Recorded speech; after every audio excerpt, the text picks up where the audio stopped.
You've just raised $16 billion. It's a lot of money. What does it unlock for Waymo over the next 12, 24 months? Raising the $16 billion and at the $126 billion valuation is really a vote of confidence. Right. I mean, this team has been heads down for a long time, trying to bring this sort of scientific project into reality and at scale. And so it's a huge vote of confidence, not only from our majority investor, Alphabet, right, but also from our co-lead investors, Sequoia and DST and Dragoneer, as well as a host of world-class existing and new investors. And it just allows us to continue to scale our business. Right now, we're laying the groundwork for over 20 cities in this year alone. I should point out, we reported Alphabet will account for the vast majority of that $16 billion. But it is interesting, Sequoia Capital, DST, Dragoneer, they are new investors. What do we interpret from that they came in at this stage of the company's life? I think it's important to interpret that this is an inflection point, right? Like in 2025, we quadrupled the number of trips that we are providing. So we offered 15 million rides, and we have over 20 million lifetime rides. So right, it was just a really important year. And now that we've launched Miami, that's across 6 cities. But at that time, it was across 5 cities. And so demonstrating not only that the technology works, that we're able to drive the safety impacts that we've been focused on. With when we were at 127 million miles, we were able to demonstrate a 90%. That we had 90% fewer serious injury-causing crashes or worse. That's the kind of safety output that drives us. That's our mission, to be the world's most trusted driver. So coming in at this point demonstrates that consumers are adopting it, the safety case is being made, and it's just really exciting time to join the team. You set the scene for expansion across 20 cities this year, right? Right now, you're doing 400,000 paid rides a week across 6 cities. It's a greater scale than when you and I talked to more than a year ago, yes, which seemed to be a time of pace then. What's the biggest challenge of operating a robotaxi service at that new scale that you're developing? I think everything is really exciting right now, and there are many, many things to be learned as we go, right? Like some markets are still not open, and they're really important transportation hubs around the world, like New York City, right? And so we were the first company to receive a testing permit where we had driver supervision of fully autonomous testing in the city. And we believe now with Governor Hochul that we will be able to be the first company to launch in New York City or New York State. But, this is going to be a path to actually figuring out the regulatory landscape. There's something there, isn't there? City versus state, state versus federal. We will talk about it. Yeah. I got a lot of interest when I said that I was going to be speaking with you about $16 billion is a lot of money, but actually, how will you use it? There's a tension between scaling operations, the fleet. You've got to have more cars, but also a commitment to invest in technology. And I wondered, Tekedra, how far you thought about how much goes into each of those buckets. Yeah, so first and foremost, when we think about 2026, yes, just the year ahead of us, execution. So scaling across these 20 cities that we're laying the groundwork for, continuing to grow our world-class team is obviously super important to us. Making sure that we are continuing to cost down our hardware stack and prove out our unit economics while scaling our fleet. And so we have our, fully electric I-Pace fleet. We are starting to introduce the OHI vehicles, and then you will see the Ioniq 5s come online. And so making sure that we are investing for the long term for a sustainable business is what we're really focused on. I see the OHI vehicles testing. If I am a user of the service right now, will I soon be able to actually get into an OHI? You will this year be able to. Right now, we've only, throughout 2025, in the beginning of this year, had employees in 3 cities. We just had a huge weekend here in the Bay Area, San Francisco, but Santa Clara, Super Bowl. Yes. I, across social media, saw a lot of people reflect on their first experience in a robotaxi. Yeah. Some of them, of course, with Waymo. Yeah. Was that a tangible, meaningful moment for the company? These really? visitors to town? Yes. What data, what evidence can we point to on how big a weekend? Yeah, Super Bowl is a reminder for us that Waymo is part of the fabric of the Bay Area, right? Like people were able to hail rides from SFO, from San Jose Airport. People were able to get to and from the Levi Stadium. You know, we obviously did a lot of fun activations with influencers.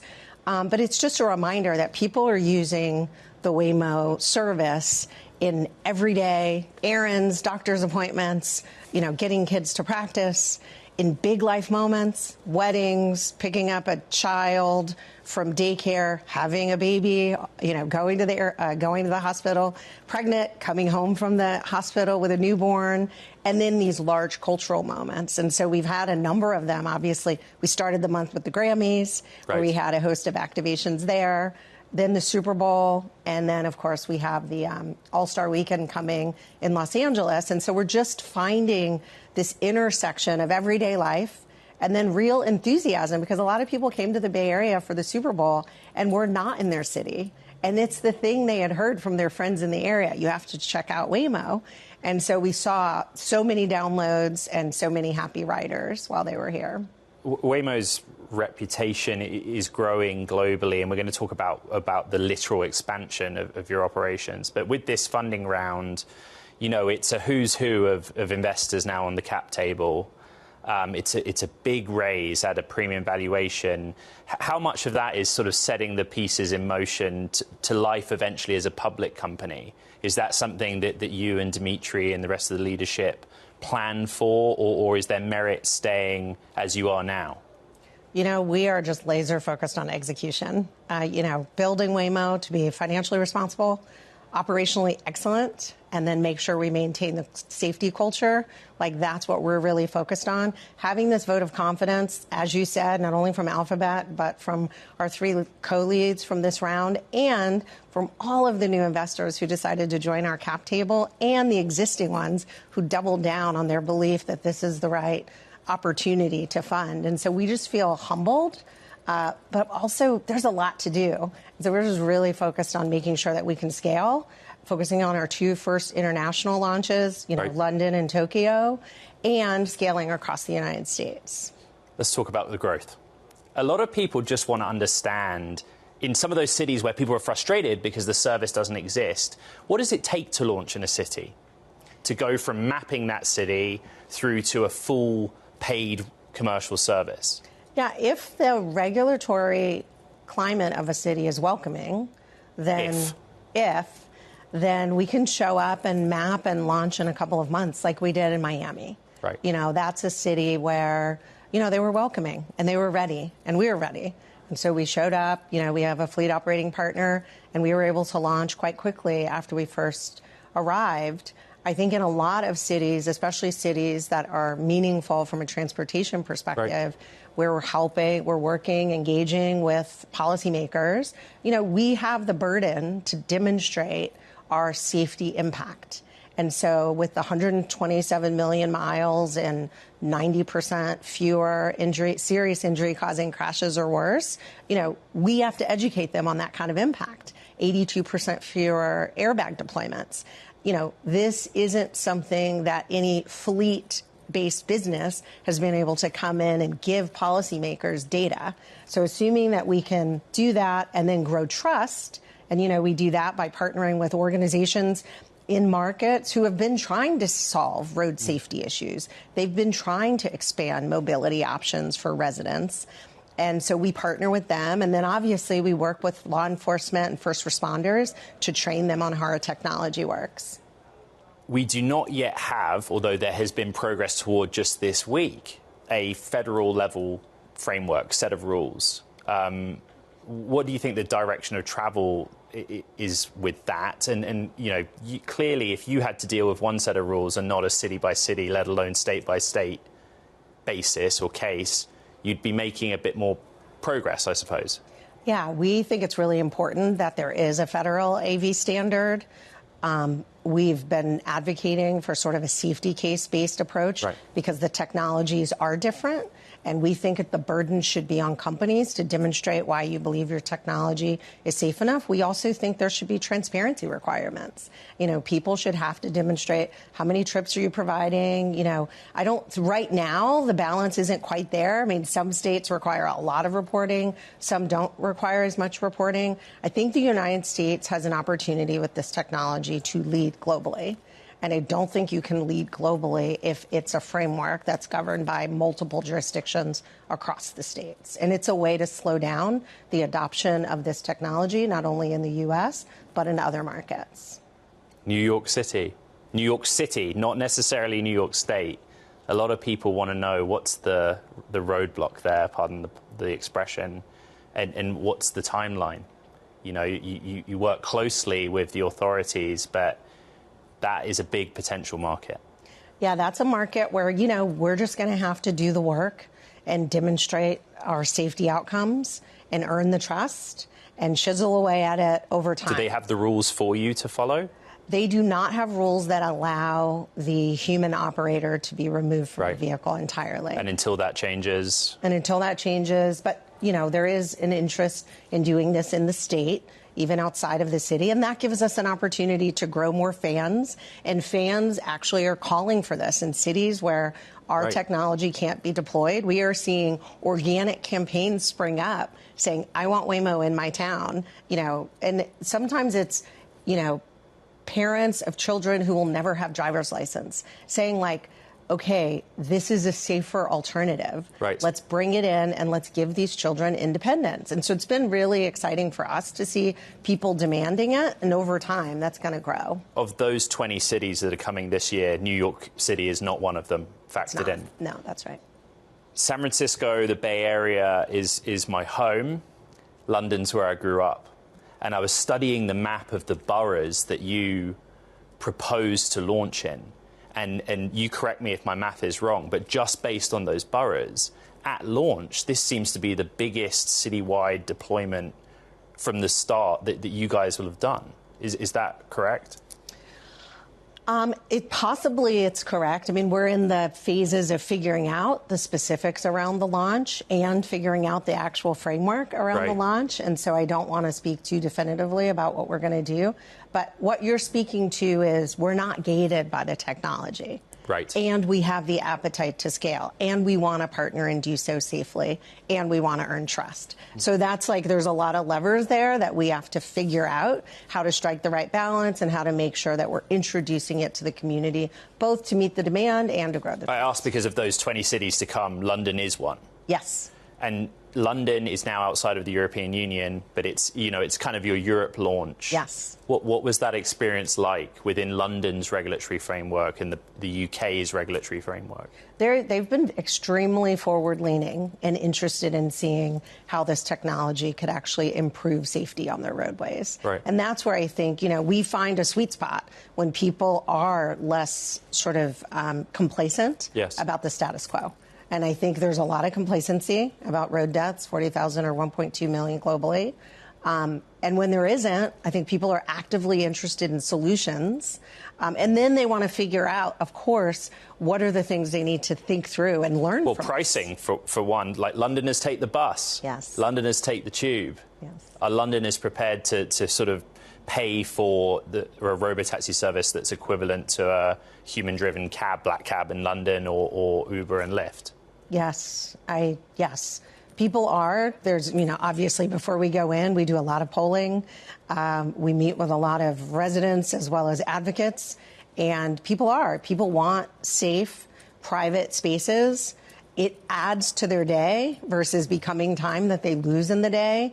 And so it's the thing that's been most exciting is once we introduce the Waymo service into a cityscape, people discover things they didn't think they could have.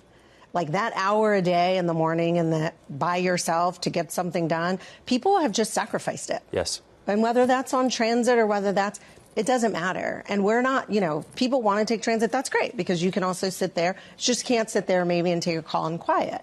And so this is something that we're hearing from riders all the time. I didn't know that I needed this the way that I needed it.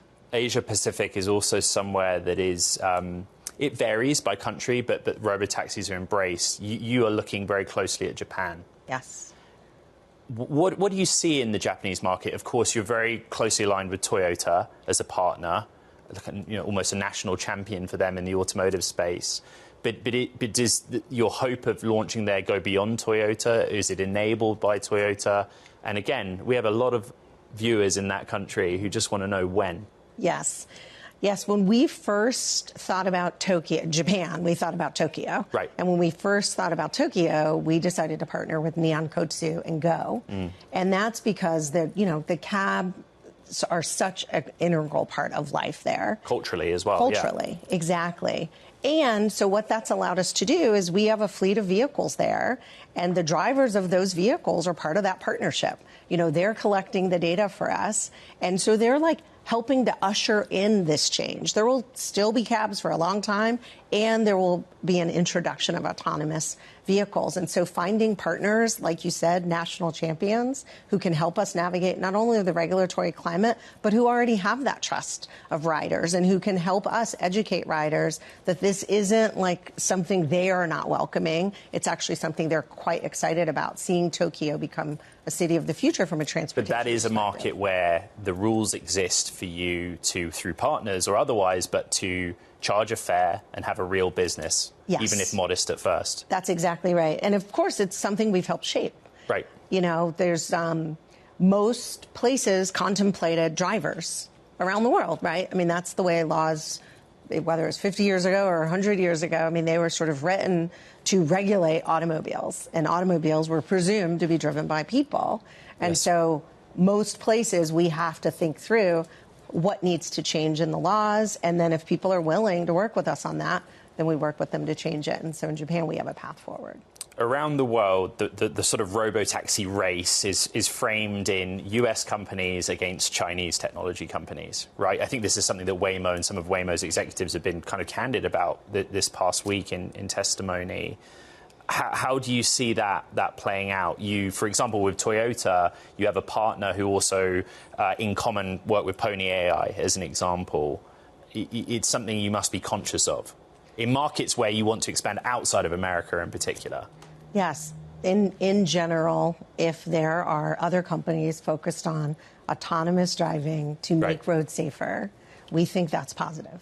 Like, that is a positive thing. We should have competition around saving lives. And so that's a good thing. I think what we don't spend a lot of time thinking about is how everyone is thinking about how to pursue partnerships right now. We're just laser focused on our strategy. We're the only company that is offering a 24/7 service across 6 markets in the U.S. with ambitions to be in many more this year and launch internationally. And, we've driven over almost 200 million fully autonomous miles. And we're driving over 4 million miles per week.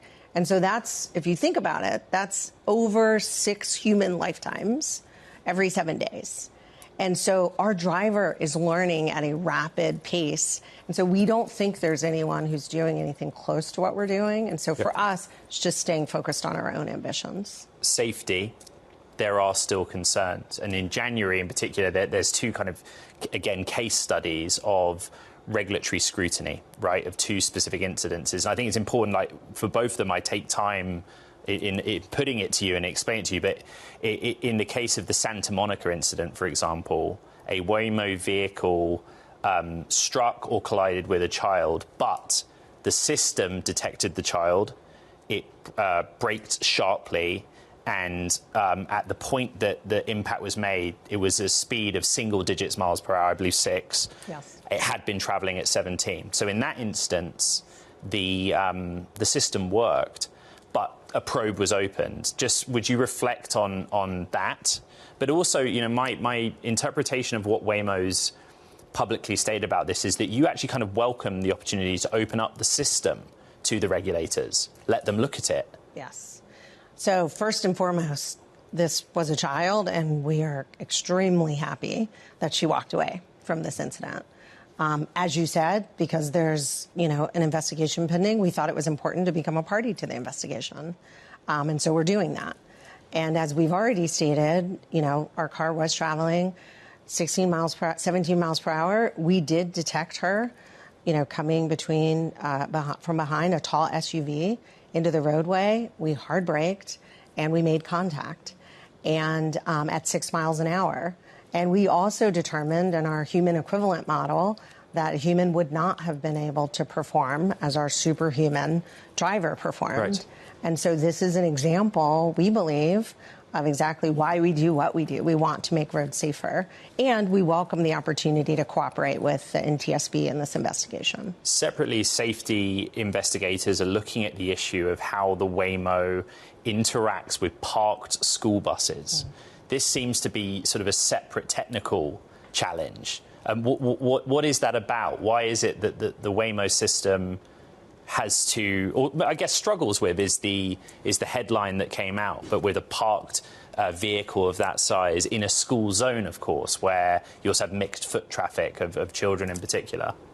Yeah, I think, first and foremost, with safety being our priority, how we perform around school buses and children is a top priority for our company.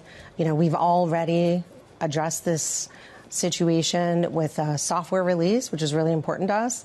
But also, we partnered with the Austin Independent School District to look at data they have so we can make sure that we are learning from what they have. Their data obviously would be more based on human-driven vehicles, but still having that opportunity to learn is really important to us.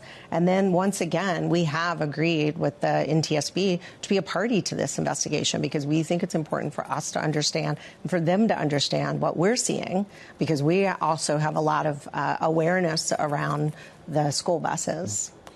If we call that an edge case, interaction with the school bus, that software fix that you talked about, is it a total fix? In other words, does Waymo believe it's now solved that technical challenge? I don't think we can think of it as a single thing. Okay. And I want to be super respectful of the investigation here. But I don't think we should think of it as a thing because, there are angles, there are times, they're not all parked. And so I think we should let the investigation play out and then happy to talk to you afterwards. There was a big sort of technological development, which was with Genie 3, the use of simulation. How much has that kind of accelerated the technology development side of what Waymo's doing of late? I think it's really exciting for us and something that we continue to partner with the research teams, but really our acceleration hasn't been dependent on that. Waymo has always talked about safety in the context of redundancy, right? It's a multi-sensor suite around the vehicle. Camera, vision, LiDAR, radar. Tesla's approach, and they are at much smaller scale, especially in the vehicles that no longer have a safety supervisor, is a vision-only approach. When you are trying to scale in all of these cities, are the different technology approaches something that worry you based on your belief of the kind of redundancy that's required? No, it doesn't worry me. We have a lot of conviction about our approach. Right. Our approach is what allowed us in October of 2020 to remove the human driver from behind the wheel. And it's what's allowed us to be the only company to scale to over 400,000 trips per week. If you can see and smell and taste and touch and have all of your senses, why wouldn't you? And especially with a safety critical function, we think it is very important in the early days, especially, to make sure you're taking in as much data as possible to inform the models and then to achieve the outcomes. And, then we can all debate, how you go forward from there. But this has been critical to our approach, and it's allowed us to scale, and it's allowed us to achieve these safety results of a 90% fewer serious injury-causing crashes. And that is how you evaluate whether or not this approach is working. And I know there's a lot of discussion around costs, right? Especially when you think about scale. The economics at scale. The economics at scale. And so, of course, we're laser focused on bringing these costs down. But you have to bring the costs down once you achieve the safety, because how else do you actually know what the investment model for the business is if you haven't actually achieved the safety bar? And so that's what we are focused on, achieving the safety bar. Now we can drive the cost down because we know what it takes. So let's end by me asking you this, in case I don't speak to you for another year. In a year's time, what are the metrics by which you, as a leader in this company, will have judged success? You know, you plan to launch in 20 cities, but you often point to different safety metrics and the miles driven. Internally, what are you going to be holding the teams to account on? By the end of 2026, we will be doing over 1 million trips per week. And we will be doing that across a host of U.S. cities. Paid trips? Paid trips. We only talk about paid trips. And so we will be doing over 1 million paid trips per week by the end of this year. And that's the measurement of success in the near term? It's one of them. I think having the safety culture that we've had within the company, right. It permeates through the data, but it starts with how we are so disciplined about what we do and how we do it. It matters a lot to us. And so making sure that we have that culture intact, I think, is the other way that we will continue to measure our success.